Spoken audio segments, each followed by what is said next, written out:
Neymar ফিরছেন, শুধু নামেই নয় পারফরমেন্সেও। মাঠে 90 মিনিট জুড়ে সক্রিয় থেকে আবারও নিজের ছন্দের ইঙ্গিত দিলেন ব্রাজিলিয়ান সুপারস্টার।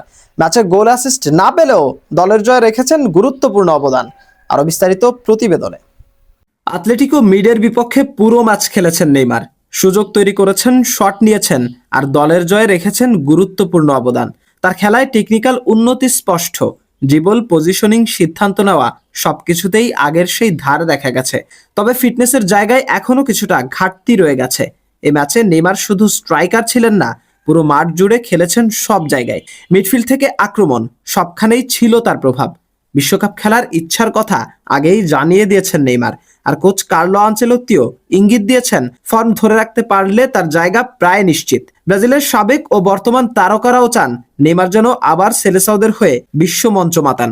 আনচেলত্তির পরিকল্পনাও এখন পরিষ্কার, নেইমারকে তিনি দেখতে চান আক্রমণের কেন্দ্রে, প্রতিপক্ষের বক্সের কাছাকাছি, একেবারে সামনের লাইনে। অর্থাৎ সান্তোসে যেভাবে খেলছেন, জাতীয় দলেও সেই ভূমিকাতেই ব্যবহার করা হবে তাকে। সবকিছু ঠিক থাকলে ব্রাজিল দলের নেইমারকে দেখা যেতে পারে ফলস 9 পজিশনে, যেখানে সে শুধুই গোল করবেন না, পুরো আক্রমণ ভাগকেই নিয়ন্ত্রণ করবে। মাশরাফি, নিশানা স্পোর্টস।